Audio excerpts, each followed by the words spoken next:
মায়ের মতন তোমাদের কাছে হাতজোড় করছি, ক্ষমা করে দাও। আমি তোমাদের কাছে ক্ষমা চাইছি।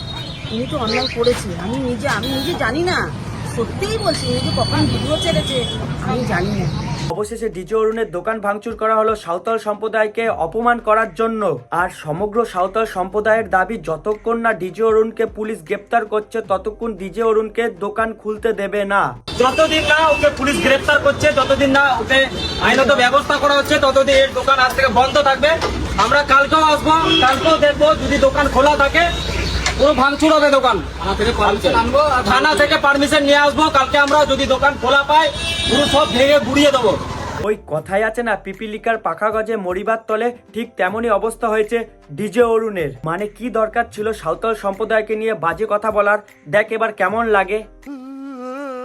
সত্যি কথা বলতে আমার মতে যদি কোনো ব্যক্তি কোনো ধর্ম বা জাতিকে নিয়ে ছোট করে বা কটূক্তি করে, তাকে যেন এইভাবেই শাস্তি দেওয়া হয়। নিঃসন্দেহে তুই ঠিক কথা বলেছিস। তো সাঁওতাল সম্প্রদায়কে বাজে মন্তব্য করার জন্য ডিজে অরুণকে ভয় দেখানো হলো,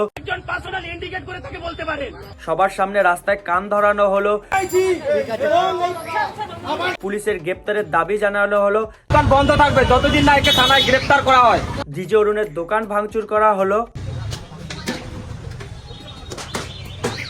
কিন্তু যারা ডিজে অরুণকে উস্কে দিয়ে ডিজে অরুণের ভিডিও সোশ্যাল মিডিয়ায় ছেড়েছে, সেই সব বালবেটা কোচ্চাটা কন্টেন্ট ক্রিয়েটার গুলোকে আগে আইনের আওতায় আনা হোক। নিঃসন্দেহে তুই ঠিক কথা বলেছিস। কারণ আজ ডিজে অরুণের এই অবস্থার জন্য দায়ী তারাই। মানে বালবেটা গুলোর বাড়িতে কোনো কাজ থাকে না, সারাক্ষণ ডিজে অরুণের পদের তলায় পড়ে থাকে। কখন ডিজে অরুণ হাঁকবে, হাঁকা নিয়ে কন্টেন্ট তৈরি করবে।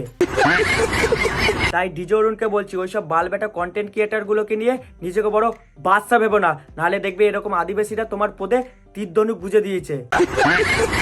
মায়ের মতন তোমাদের কাছে হাতজোড় করছি, ক্ষমা করে দাও।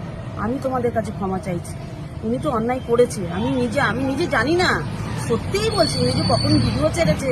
শুধুমাত্র আজ ডিজে অরুণের বউয়ের জন্য ডিজে অরুণ আজকাল বেঁচে যাচ্ছে। মানে ডিজে অরুণ চারিদিকে উলফাল করে বেড়াবে, আর ওনার বউ এসে সবার কাছে ক্ষমা চাইবে। আমি ক্ষমা চাইছি, আর ঝুট ঝামেলা তোমরা করো না, আমাকে ভালোভাবে দোকান করতে দাও। আচ্ছা কাকি, ক্ষমা যখন চাইছো তখন তোমার ওই বালবেটাকে বাড়ি গেলে বুঝিও যে নিজেকে বড় বাদশা, সুধীর ভাই, ওরে বাচ্চা বলে দাবি না করে আর।